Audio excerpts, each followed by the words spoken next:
Bonjour et bienvenue à cette émission consacrée aux icônes du Dahomey.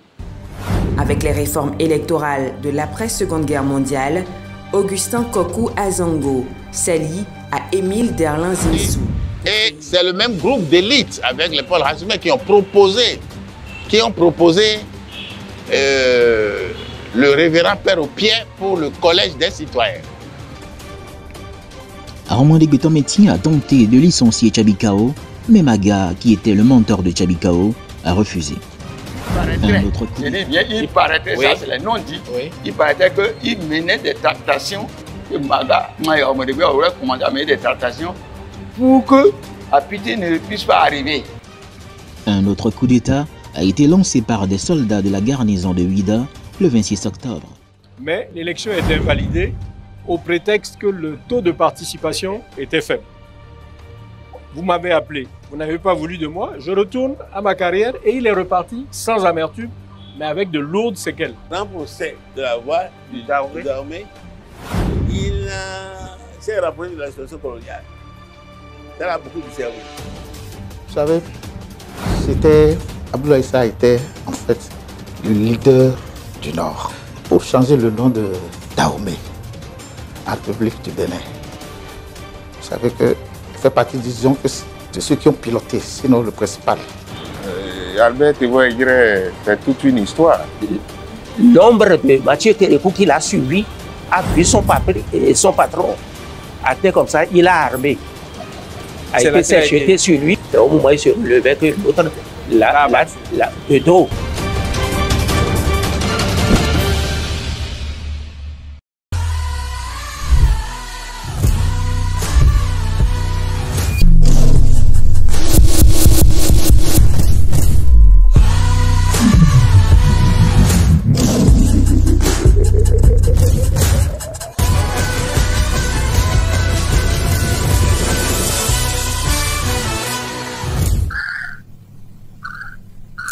Mesdames et messieurs, bonjour et bienvenue sur Diagonale. Il n'y a plus de suspense, la nouvelle est en fait tombée. Alassane Ouattara sera bel et bien candidat à la prochaine élection présidentielle en Côte d'Ivoire pour briguer un 3e mandat. C'est un peu la confusion à Abidjan depuis l'annonce hier qui a été faite à la veille de la célébration de la fête nationale de la Côte d'Ivoire. Et justement, pour savoir ce qui se passe exactement en Côte d'Ivoire et comment s'annonce cette élection présidentielle, nous avons en ligne depuis Abidjan le secrétaire général du FPI, le Front populaire ivoirien de Pascal Afin-Guessan. Monsieur Isiaka Sangaré, bonsoir. Bonsoir, monsieur. Merci d'avoir accepté notre invitation. Je suis en studio avec mon confrère, spécialiste politique également de B-News, Joël Tchogbe. Joël, bonjour. Bonjour, je suis Jared Mitokpe. Monsieur Isiaka Sangaré, bonsoir. Bonsoir. Alors, le pays auquel vous appartenez, donc j'allais dire la Côte d'Ivoire, est sous le feu des projecteurs depuis hier, suite à l'annonce du chef de l'État, Alassane Dramane Ouattara, qui se porte candidat pour un 3e mandat. Mais avant d'en arriver là, on annonce des partisans du FPI dans la rue d'Abidjan pour exiger la remise sur la liste électorale de Laurent Gbagbo. Que se passe-t-il exactement en Côte d'Ivoire? Alors, je vous remercie. Comme vous le saluez hier, le président Ouattara, à l'occasion de l'adresse à la nation, a, entre autres points, fait état de sa candidature pour l'élection du 31 octobre prochain. Il est bien évident que les décisions ne seraient être acceptées par l'opposition, et principalement par le Front populaire ivoirien, en ce qu'elle viole la constitution ivoirienne. En outre, s'il est loisible au président Ouattara de dire et de se dédire, une telle approche forcément impacte son image. Ce n'est pas un modèle tel qu'on aurait voulu de projeter dans la sous-région et au-delà, pour que les différents régimes qui veulent s'adonner au juge de 3e mandat ne trouvent pas le même argument.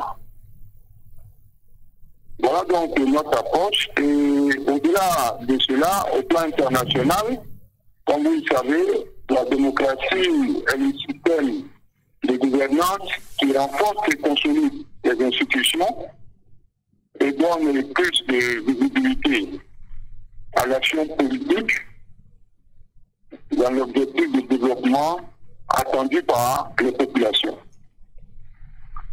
Donc nous condamnons une telle décision. Voilà. Alors, ce qui se passe, c'est que certainement certains de nos concitoyens ont jugé utile d'exprimer leur mécontentement. Voilà. Mais aucun appel n'a été lancé par le Front populaire ivoirien. Mais qui sont ceux qui sont dans la rue exactement actuellement? Qui sont ceux qui sont dans la rue à Abidjan?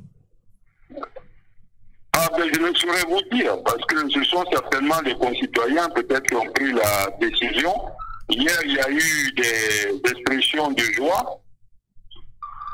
Dès lors que le président Ouattara a dit qu'il briguerait un autre mandat, aujourd'hui nous constatons que certains Ivoiriens sont dans la rue.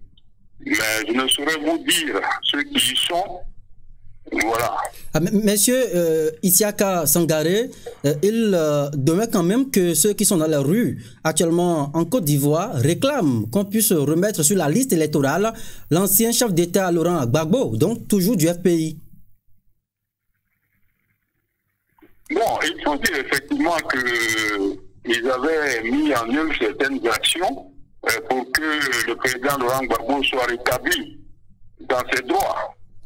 Et nous continuons de penser qu'au-delà de la démarche judiciaire, il est important aussi qu'un volet politique soit accordé à la gestion de ce dossier qui est essentiel pour la réconciliation en Côte d'Ivoire. Dans ce sens, une déclaration a été produite par le Front populaire ivoirien, dont je suis le secrétaire général. Donc, chacun des citoyens en République peut s'exprimer pourvu que cela se fasse dans le respect de l'ordre et de la loi et que les forces de police encadrent. Voilà, c'est l'expression de la liberté. Nous souhaitons que cela se fasse dans un environnement apaisé. Mais je réitère le fait que le Front populaire ivoirien officiellement n'a lancé aucun appel dans ce sens.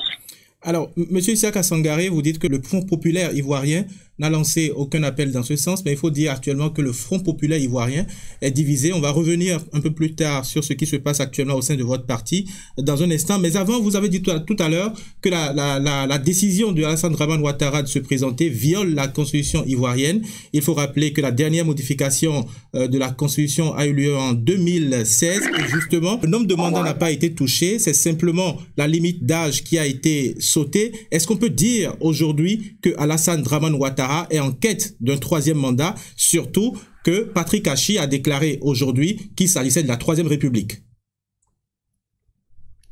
Vous savez, les interprétations relativement à la Constitution emportent des arguments de part et d'autre.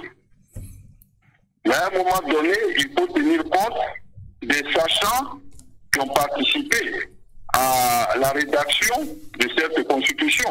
Nous avons des sachants qui sont des acteurs du droit constitutionnel, du droit public, et qui ont une autorité en Côte d'Ivoire, tels que Ouraga Obu, qui n'ont pas manqué de relever qu'il était impossible au président Ouattara de briguer un troisième mandat. Voilà. Toujours est-il que cette histoire va être portée devant le Conseil constitutionnel. Donc on attendra la décision du Conseil. C'est notre position. On attendra la décision du Conseil constitutionnel. Vous avez parlé également tout à l'heure de l'image, du modèle que représentait Alassane Dramane Ouattara. Vous pensez qu'un troisième mandat va écorner son image, alors que dans sa déclaration hier, Alassane Dramane Ouattara a martelé que pour lui, c'était un sacrifice de continuer à servir la Côte d'Ivoire. Pourquoi ne voyez-vous pas la chose sous le même angle? Vous savez, quand on veut exprimer des intentions, on utilise les actions qui peuvent justifier. l'intention. Je pense que quand on met en évidence plusieurs critères, je vais les passer en revue pour les plus essentiels. Allez-y. La formation de la génération à venir. Cela nous paraît insuffisant dans la mesure où la promotion de beaucoup de jeunes a été faite et que la Côte d'Ivoire ne manque pas de compétences autant dans la carrière scolaire que dans l'expérience politique. Alors, l'idée, c'est déjà mettre la génération qui vient après dans une posture, je dirais, délicate. C'est donc dire que personne parmi ceux qui sont dans cette génération ne saurait assumer des responsabilités à un niveau tel que celui-là.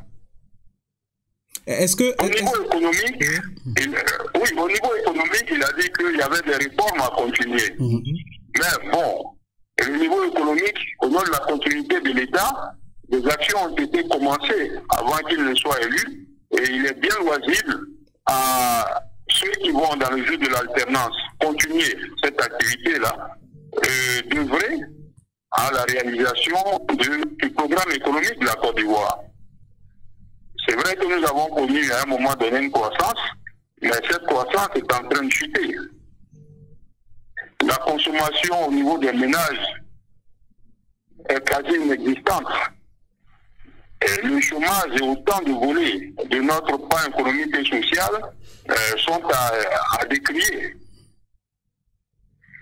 Voilà, je m'en tiendrai qu'à ces différents niveaux-là pour dire que nous saurions partager une telle démarche.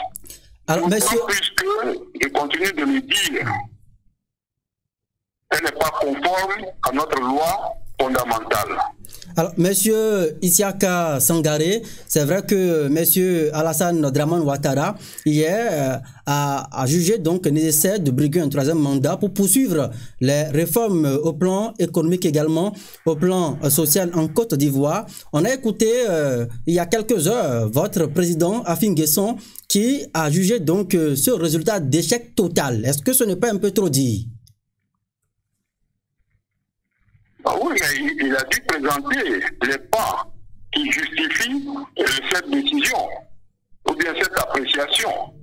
Vous prenez le volet économique, comme je l'ai dit tout à l'heure. 90% des Ivoiriens touchent moins que le SMIC. Touchent moins que le SMIC en Côte d'Ivoire. Le chômage est à un niveau endémique. Aujourd'hui, ceux qui travaillent sont dans l'informel et peinent à se réaliser. L'émergence dont on avait parlé, qui nous permettrait d'avoir des structures économiques et sociales qui se rapprochent un peu des modèles de pays développés, et cette émergence, on ne saurait aujourd'hui la revendiquer. Donc le pouvoir ne peut revendiquer cette émergence. Voilà autant de situations. Mais monsieur... On est même au niveau social obligé de mettre en évidence un programme d'urgence sociale. Alors, Isiaka Sangaré, toujours restant dans la même ligne de lecture que Afin Guesson aujourd'hui sur les médias internationaux qui trouve la probable candidature d'Alassane Dramane Ouattara de pathétique, également d'un coup porté donc à l'honneur. Je vais vous demander, est-ce que lorsque vous prenez un peu de recul avec les chiffres qui ont été communiqués dernièrement dans l'espace UEMOA, où la Côte d'Ivoire avec le Sénégal sont des pays aujourd'hui où on compte moins de pauvres, est-ce qu'il ne faudrait pas encore une fois nuancer l'analyse critique du parti FPI?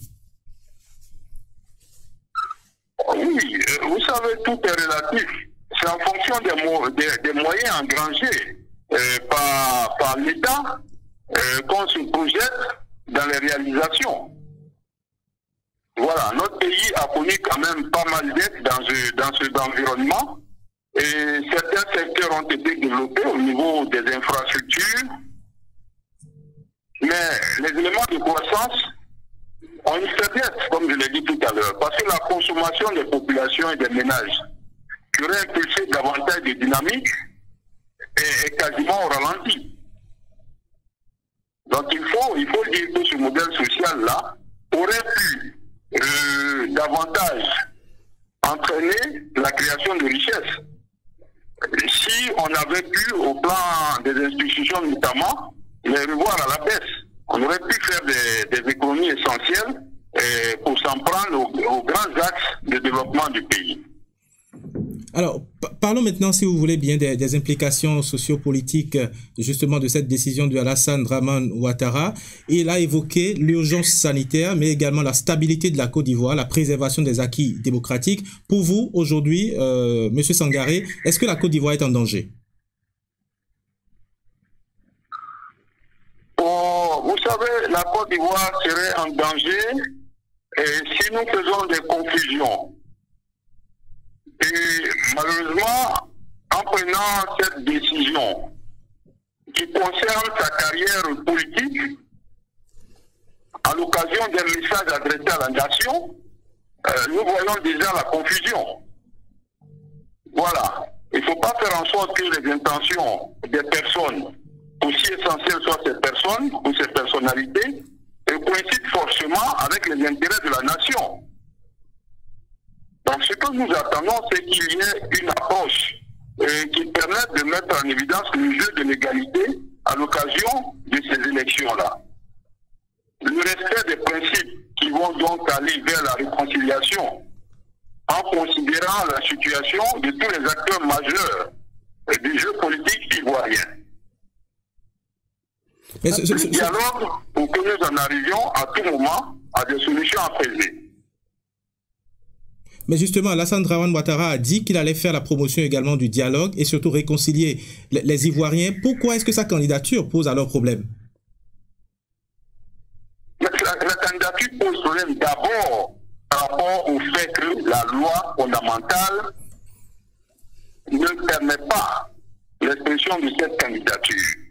C'est d'abord ce qu'il faut voir. Il ne faut pas voir le problème par rapport à l'homme. Il faut voir le problème par rapport aux institutions. Donc, dans le cas d'espèce, la Constitution. Après, les intentions sont libres, mais elles doivent être conformes au cadre légal, législatif qui a été mis en œuvre. La question... Donc, c'est ce que nous... Oui, allez-y, allez-y. Voilà. Maintenant, l'autre élément, la réconciliation. Mais si en 2 mandats de 10 ans, donc 5 ans chacun, on n'a pas pu réconcilier les Ivoiriens, et pourquoi pensez-vous que les Ivoiriens devraient avoir confiance en ce que demain cette réconciliation soit possible? Il pourrait poser des actes majeurs à l'occasion de cette fête de l'indépendance, la dernière, avant la clôture de son mandat. On a encore des prisonniers militaires qui sont embastillés. Il y a encore des personnalités notoires de la Côte d'Ivoire qui sont par la force des choses encore à l'étranger. Et notamment le président Laurent Gbagbo qui demande aujourd'hui son passeport pour retrouver sa patrie.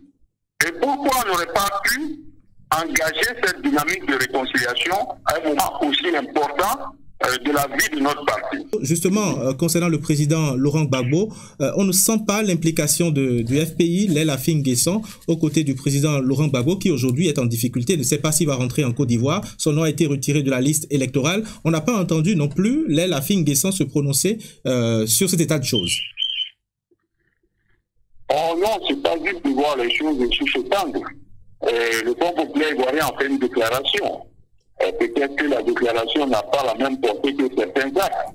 Mais le Front populaire a fait une déclaration pas plus tard que la semaine passée. Pour dire qu'il était important que, conformément au statut du président Laurent Gbagbo, ne serait-ce que parce que c'était un citoyen ivoirien, que l'État fasse diligence, que qu'il puisse entrer en possession de ces documents administratifs. Pour prendre la décision qui lui sied, puisqu'il a exprimé la volonté de regagner la Côte d'Ivoire. Alors, pour finir... Il ne faut pas dire que le président Afin-Guesson s'était engagé aussi, lorsqu'il avait rencontré le vice-président Tablan Denka à l'époque, de soumettre aussi la question Gbagbo entre eux. Donc, il ne faut pas dire qu'il n'y a pas d'implication du parti sur cette question-là. Alors, pour finir... Le président Laurent Gbagbo a aussi un conseil autour de lui. Il y a un conseil, il y a des avocats qui même donnent un ensemble d'actions.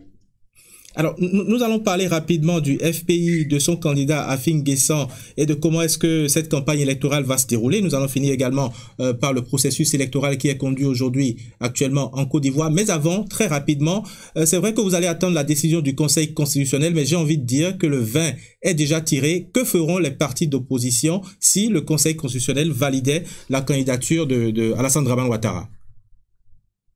Alors, les partis d'opposition, je parlais principalement du Front populaire ivoirien.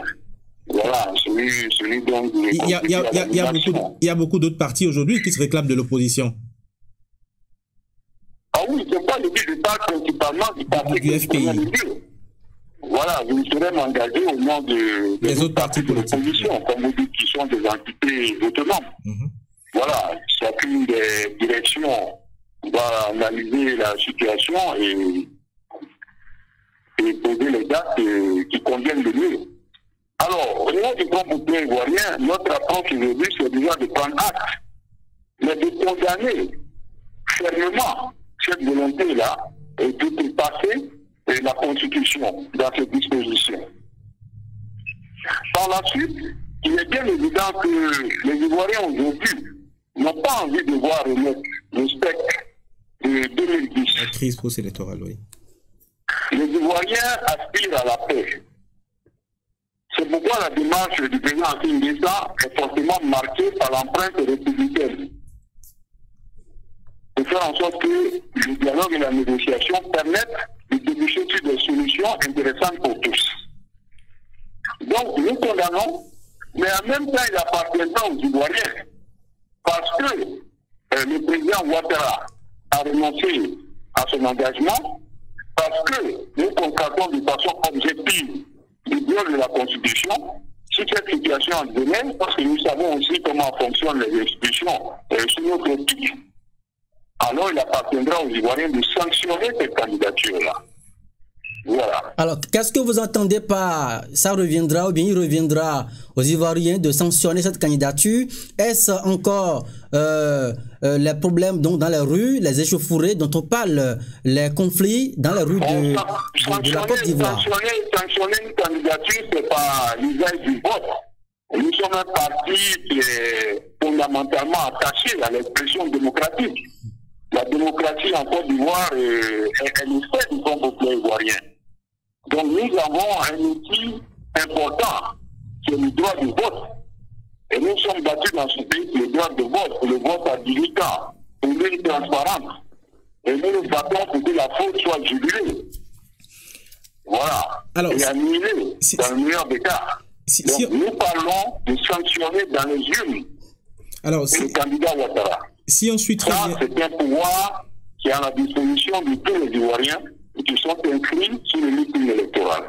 Alors, si on suit très bien votre raisonnement, Monsieur Isiaka Sangaré, c'est que vous vous projetez déjà au mois d'octobre pour la tenue de ces élections, alors qu'il y a encore certains partis politiques en Côte d'Ivoire qui ne sont pas sûrs que ces élections pourront se tenir, puisqu'il y a effectivement des problèmes concernant la liste électorale. La KDHP, dans une décision, avait demandé également à la CEI de revoir la composition de revoir non seulement la composition de la CEI, mais de revoir également la liste électorale. Que faites-vous de toutes ces recommandations qui avaient été portées au niveau de ces institutions?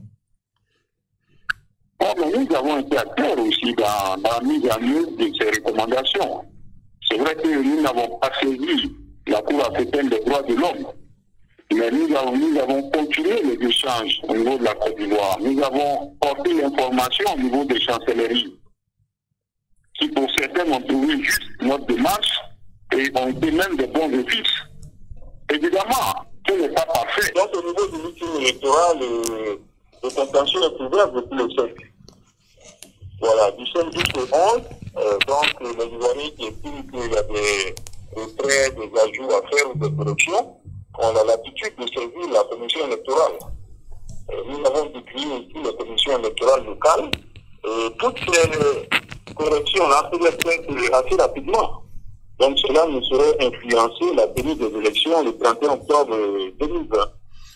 Est-ce que vous pensez aujourd'hui qu'au vu de la configuration de la commission électorale indépendante aujourd'hui en Côte d'Ivoire que les règles d'impartialité sont de mise pour garantir ce scrutin?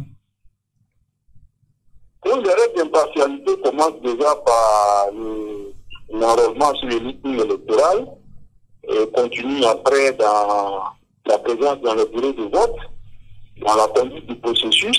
Et c'est même pourquoi le président Afi avait proposé déjà en son temps que le PDCI puisse intégrer la CEI au niveau national. Et ce qui a été fait.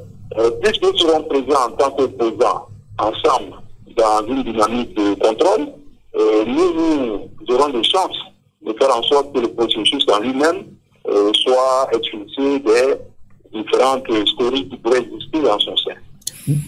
D'accord. Alors, il y a quelques jours, nous avons écouté Henri Konabedié, l'ancien candidat, l'ancien chef d'État ivoirien, qui également a déclaré officiellement sa candidature. Et dans le même temps, il dit être en relation avec Laurent Gbagbo, qui est un allié dans ce combat.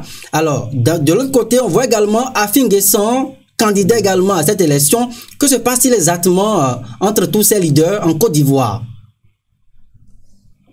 Oui, mais le président Pascal Afi N'Guessan l'a dit, il a rencontré le président Gbagbo en janvier 2020. À Bruxelles. Et les échanges à Bruxelles, les échanges continuent. Pas plus tard que le lundi, comme il l'avait dit, ils ont échangé téléphoniquement. Donc, le contact est toujours maintenu. Le contact est toujours maintenu et nous restons dans cette dynamique-là. La porte n'est nullement fermée. D'un côté ou de l'autre. Mais M. Isiaka Sangare, concernant principalement le FPI, il y avait une tentative d'unification du parti qui était en cours, ça a été suspendu. Où en êtes-vous aujourd'hui? Nous sommes dans le statu quo. Vous savez qu'il y a aujourd'hui des priorités à mettre en évidence. Le dépôt de candidature, c'est plus tard le 31, nous sommes engagés dans le parrainage. Mais l'unité du parti dépend des deux partis. Donc à tout moment, un signal peut être donné. Alors, voilà.